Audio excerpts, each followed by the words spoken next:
تو یہ ایکسٹرنل جس کو ہم ڈالرز کا پریشر کہتے ہیں وہ کچھ کم ہوگا، ورنہ مشکلات میں اضافہ ہو جائے گا۔ جہاں تک پی ٹی آئی کی حکومت کا تعلق ہے، دیکھیے انہوں نے جو بھی حکومت الیکشن کے موڈ میں آ جاتی ہے وہ پاپولسٹ ڈیسیشنز کرتی ہے، پاپولسٹ ڈیسیشن سے سپینڈنگ کرتے ہیں، بجٹ کا خسارہ بڑھ جاتا ہے۔ آپ نے کچھ ماہ پہلے دیکھا کہ پرائم منسٹر صاحب نے ایک سبسڈی کا پیکٹ اناؤنس کر دیا کسی سے کنسلٹ کیے بغیر، نہ انہوں نے دیکھا کہ ہمارے پاس اس کو فائنانس کرنے کے لیے سفیشینٹ اماؤنٹ موجود ہے۔ اب جو آئی ایم ایف سے جب آپ نیگوشیٹ کرتے ہیں تو وہ پوچھتے ہیں کہ آپ یہ کہاں سے پورا کریں گے، تو اب کیونکہ سیاسی حکومت نہیں ہے، اس کے اندر ریورسلز جو ہیں وہ ناگزیر ہو گئی ہیں، تو وہ کیئر ٹیکر کے ذمہ پڑے گی۔ اسی طرح اگر آپ دیکھیے یہ جو خسارہ بڑھا ہے یہ سارا الیکشن کے ایئر میں یا حکومت کے آخری سال میں ہوتا ہے، جب وہ پروڈنس جو ہے فسکل چھوڑ کے لوگوں پہ خرچ شروع کر دیتے ہیں۔ تو ہارون آپ کیا سمجھتے ہیں، I'm sorry to cut you، آپ کیا سمجھتے ہیں، کیونکہ آپ نے ان کی کابینہ کے اندر کام بھی کیا ہے، کہ غلطی کہاں ہوئی ہے؟ بار بار فائنانس منسٹر چینج کرنے سے، آئی ایم ایف کا وشیس سائیکل نہ توڑنے سے، توجہ نہ دینے سے، یا پھر کوئی اور وجہ؟ دیکھیے اس میں جو جہاں غلطی ہوئی ہے ریفلیکشن اگر میں کروں، پہلی چیز تو یہ ہے کہ انویسٹرز کو ایک مسڈ اپرچونٹیز تھیں، یہ جو بار بار پالیسیز اور لوگ تبدیل کیے گئے انکلوڈنگ مائی سیلف، میں نے چھوڑ دیا۔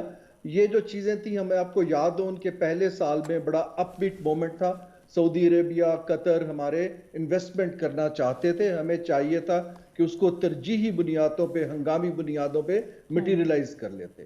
جب ہم نے انویسٹمنٹ نہیں لائی تو ہمارا انحصار قرض پر پھر سے بڑھنا شروع ہو گیا۔ آئی ایم ایف کے پروگرام کے اندر ہم نے ڈیلے کیا، اور جو کوئی بھی سیاسی حکومت کو اس وقت چاہیے تھا کہ اصلاحات پہ کام کرتی، نہ کہ اسی سوچ میں ٹائم ضائع کر دیتے کہ فنڈ پروگرام میں جانا ہے یا نہیں جانا ہے۔ وہ وال پہ لکھا ہوا تھا کہ ہمارے اوپر اتنا پریشر ہے کہ ہمیں جانا ہے۔ تیسری غلطی یہ ہے کہ غالباً ہم نے بہت سارے محاذ کھول لیے جس سے لوگ کنفیوز ہونا شروع ہو گئے، بجائے اس کے کہ 2 یا 3 ترجیحات، جیسے ہماری سروائیول جو ہے وہ ایکسپورٹ میں ہے، جیسے ایسٹ ایشیا نے کیا تھا۔ اگر میں ان کو کہتا رہا بار بار کہ آپ ونر پک کیجئے جو ہمارے ایکسپورٹ کے اندر جو چیمپئن بن سکتے ہیں، بجائے اس کے کہ آپ ٹورزم سیکٹر بھی کرنا چاہتے ہیں، انڈسٹری بھی کرنا چاہتے ہیں، اکنامک زون بھی بنانا چاہتے ہیں، اتنی استطاعت ہی نہیں پاکستان کی بیوروکریسی اور حکومت میں کہ ہم ایک ملٹی فیسٹڈ کام شروع کر دیتے۔ اس سے پھر یہ ہوتا ہے کہ ہارون شریف صاحب، کچھ عرصے پہلے ہم نے ایک ریسرچ ورک کیا تھا جس کا میں خود حصہ تھی، اور جس میں ہم نے کیسر بنگالی صاحب کے ساتھ کافی پروگرامز کیے تھے، اور اس میں وہ ایک بات بار بار دہراتے تھے کہ جو ایک اکانومی کا اسٹوڈنٹ ہے وہ 47 سے لے کے اب تک اکانومی دیکھ لے تو اسے کچھ بھی نیا نظر نہیں آئے گا۔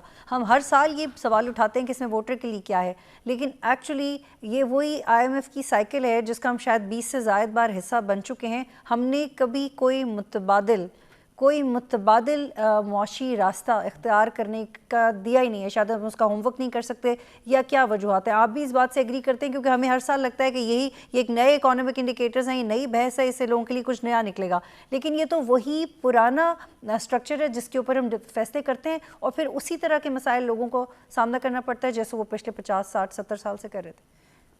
جی آپ کی بات میں وزن ہے، کیونکہ یہ پچھلے 30 سال سے ہر 4-5 سال کے بعد ہم ایک گروتھ کا تھوڑا سا ببل دکھاتے ہیں، 5-6% کا، اس کے بعد امپورٹس بڑھ جاتی ہیں، ایکسپورٹس کیچ اپ نہیں کرتی۔ اصل مسئلہ تو یہ ہے کہ ریئل سیکٹر میں انویسٹمنٹ نہیں ہو پا رہی، انویسٹمنٹ ٹو جی ڈی پی ریشو ابھی بھی 15% پہ پھنسی ہوئی ہے۔ جب تک آپ انویسٹمنٹ نہیں کریں گے، پروڈکٹیوٹی نہیں بڑھے گی ریئل سیکٹر میں، اور ہمارے جو زر مبادلہ باہر سے آتا ہے وہ نہیں آئے گا، اور ہم اس سائیکل میں بار بار تو آپ کے مطابق کیا انویسٹمنٹ کیوں نہیں بڑھ رہی تھی؟ جی یہی میں اس کو بتانا چاہ رہا ہوں۔ ہماری انویسٹمنٹ تب بڑھتی ہے جب ہم، میں نے آپ سے عرض کیا کہ ہم ونرز پک کریں، انسینٹیوز کے ان کے لیے پیکج بنائیں۔ ہمارا کمپیریٹیو ایڈوانٹیج جہاں 2-3 چیزوں میں ہے، دیکھیں ہم جو ایگزسٹنگ جیسے سیالکوٹ کی انڈسٹری ہے جو 100% ایکسپورٹ بیس ہے، ہمیں دیکھنا چاہیے کہ اس کے پوٹینشیل کو ڈبل کیسے کرنا ہے، تو انویسٹمنٹ وہاں جانی چاہیے۔ لیکن یہ ٹریڈ آف ہوتا ہے، آپ سب کو خوش نہیں رکھ سکتے ہیں۔ سیاسی گورنمنٹس انکلوڈنگ دس گورنمنٹ، ان کا جو ایک مسئلہ یہ ہے کہ وہ سب کو خوش کرنے کی کوشش کرتے ہیں اور ریسورسز ہمارے پاس نہیں ہیں۔ تو آپ کے مطابق ایک انویسٹمنٹ آنی تھی، اس میں بھی ہمیں 3-4 بڑی ٹرانزیکشنز کرنے کی ضرورت تھی، نہ کہ ہم ان کو ہر چیز ایک وش لسٹ دے دیتے۔ یہ غلطیاں ہیں۔ اور ابھی ہمیں اس سے سیکھ کر آگے جیسے اب جو IMF سے ہم جاتے بھی ہیں ہم نے کوئی کوشش نہیں کی پرائیویٹائزیشن کرنے کی, ہم نے اسٹیٹ اونڈ انٹرپرائزز کو ٹھیک کرنے کے بہانے وہیں کے وہیں پھنسے ہوئے ہیں. یہ جو ہمارے اسٹرکچرل امبیلنسز ہیں ان کو ٹیکل کرنے کے لیے سیاسی حکومت کے اندر نہ تو استطاعت ہے نہ وہ غالباً یہ بیٹلز پک کرنا چاہتے ہیں پولیٹیکل اکانومی کیس میں. تو آپ کے مطابق یہ تسلسل کس طرح سے برقرار رکھا جا سکتا ہے؟ وہ کیا فارمولا جو آپ سجیسٹ کریں گے کہ ایسا کرنا چاہیے؟ باٹم لائن کیا ہو سکتی ہے؟ میں تو پہلے بھی کہتا آ رہا ہوں کہ ابھی بھی بار بار میں آپ سے بھی یہ عرض کروں گا کہ اس کا فارمولا یہ ہے, دیکھیں پالیٹکس جو ہے وہ فلکس میں رہے گی, انسٹیبلٹی میں رہے گی. ہمیں جو 4 یا 5 ملک کے لیے ترجیحات جیسے میں نے عرض کیا ہے کہ اگر آپ نے اسٹیٹ اونڈ انٹرپرائزز کو ٹھیک کرنا ہے, آپ نے 2-3 ورلڈ کلاس اکنامک زونز بنانے ہیں اور آپ نے صرف 4-5 سیکٹرز میں ایکسپورٹس پہ فوکس کرنا ہے, تو آپ اس کو انسولیٹ کریں, ڈی ریگولیٹ کریں ڈے ٹو ڈے ورک سے. بیوروکریسی کے اندر نہ تو استطاعت ہے نہ وہ کرنا چاہتے ہیں. تو جو دنیا نے باقی نے کیا ہے, جیسے دبئی میں دبئی انٹرنیشنل فائنینشیل سینٹر ہے جس کا بالکل ریگولیشن انٹرنیشنل ہوتا ہے. I'm sorry to cut you Haroon صاحب, مجھے وائنڈ اپ کرنے but I have two important questions to ask. میں چاہتی ہوں کہ آپ یہ منی ربل پالیسی مینجمنٹ کے بارے میں تھوڑا وضاحت کیجیے گا, کیونکہ ہم یہ بار بار پڑھ رہے ہیں خبروں میں کہ انڈیا کو اس طرح سے اپرچونٹی دی گئی ہے رشیا کی طرف سے, کیونکہ رشیا میں اب تیل بہت سستا ہو رہا ہے تو وہ انڈین کرنسی میں لے سکتے ہیں اور ان کی کچھ بڑی فرینڈلی امپورٹ کی پالیسی بھی وہ ان کو آفر کریں. یہ اس طرح کی آفرز کا حصہ پاکستان کیسے بن سکتا ہے؟ کیونکہ یہ بہت بڑے کانٹیکسٹ میں سے میں نے آپ سے چھوٹا سوال پوچھا ہے. جی, پاکستان آلریڈی چین کے ساتھ کرنسی سواپس پہ کام کر رہا ہے تاکہ ہمیں ہارڈ کرنسی میں پیمنٹ نہ کر. دیکھیں مسئلہ کیا ہے, مسئلہ یہ ہے کہ جب ہم ڈالرز میں پیمنٹ کرنی ہوتی ہے بڑی تو ہمارے پاس ڈالرز نہیں ہوتے, تو چین کے ساتھ اب کیونکہ ہماری تجارت بڑھ رہی ہے تو ہم سواپس پہ کام کر رہے ہیں, تو اس کو اب ہم نے چین سے کہا ہے کہ اس کو بڑھائیں. اسی طرح رول اوورز کی بات کی ہے جو ان کا ڈیٹ تھا. دیکھیں لیکن یہ بالکل جو میئرز ہیں یہ شارٹ سے میڈیم ٹرم ہے, اصل جو ہے سٹرکچرل اکانومی کا سٹرکچر نہیں. لیکن اب تو جو ناراضگیاں چائنا کی طرف سے مول لیتے رہے ہیں ہم پی ٹی آئی کی گورنمنٹ میں, آپ کو لگتا ہے کہ وہ نیوٹرلائز ہو جائیں گی آنے والے وقت میں؟ نیوٹرلائز تو نہیں ہوں گے جی, لون تو لون ہوتا ہے, لیکن یہ ہے کہ اس کی ٹرمز پہ ڈیپینڈ کرتا ہے کہ آپ کو وہ کتنی فسکل سپیس دیتا ہے. لیکن میں بالکل یہ عرض کرنا چاہ رہا ہوں کہ ہمارا حل جو ہے وہ گورنمنٹ کا رول گھٹانے میں ہے, پکنگ ونرز میں انویسٹمنٹ لانے پہ ہے, اور اس کو ہمیں سیاست سے انسولیٹ کرنے میں ہے. ٹھیک ہے ہارون صاحب, اب میں آخری سوال آپ سے یہ پوچھنا چاہ رہی ہوں کہ آپ نے پی ٹی آئی کیوں چھوڑی تھی؟ جی اب تو پرانی بات ہو گئی, پرانی بات دہرا دیں کیونکہ ریلیونٹ ہے. جی میرا اس میں صرف 2 نکتے تھے اور میں بالکل آنیسٹلی اس کا جواب دیتا ہوں. میرا ان سے کوئی جھگڑا نہیں تھا. ایک تو یہ تھا کہ وہاں پر کام انویسٹمنٹ کا بڑی تیزی سے شروع ہوا, تو ہمارے جو لوکل یہاں پر کیبنٹ کے اندر کچھ لوگ تھے وہ انسیکیور ہو گئے اور انہوں نے سازشیں کرنی شروع کر دی جو یوزول ہے, میں نے تو اس پہ غور بھی نہیں کیا. کس نے سازش؟ دوسری چیز یہ تھی کہ میں بار بار یہ کہتا تھا کہ بیوروکریسی میں صلاحیت نہیں ہے, مجھے پرائیویٹ سیکٹر ایکسپرٹ. آپ نام لیں گے کس نے سازشیں کی تھی؟ جی وہ جو پاور گروپ ہوتا ہے انفارمل اور فارمل, جس کو وزیر اعظم ہاؤس کی ایکسس ہوتی ہے, وہ کیونکہ گورنمنٹ کے پیٹرونیج پہ چلتے ہیں. آپ اعظم خان کی بات کریں؟ جی اعظم خان کی بات کریں؟ جی بیوروکریسی کے لوگ بھی تھے, ہمارے جو ایڈوائزرز ہیں جیسے ہمارے وہ لوگ بھی تھے, میں نام نہیں لینا چاہتا, لیکن انہوں نے میری الٹی سیدھی شکایات شروع کر دی. جو پروفیشنل ہوتا ہے وہ بور ہو جاتا ہے اگر سپیس نہ ملے, کیونکہ جیسے میں نے عرض کیا کہ وہاں پر سعودی عرب اور قطر سے ہمیں کم از کم $10 ارب کی 100% گارنٹیڈ انویسٹمنٹ. ٹھیک ہے, بہت شکریہ, بہت شکریہ ہارون شریف صاحب پروگرام میں جوائن کر رہے تھے. ناظرین پروگرام دیکھنے کا شکریہ, اللہ حافظ.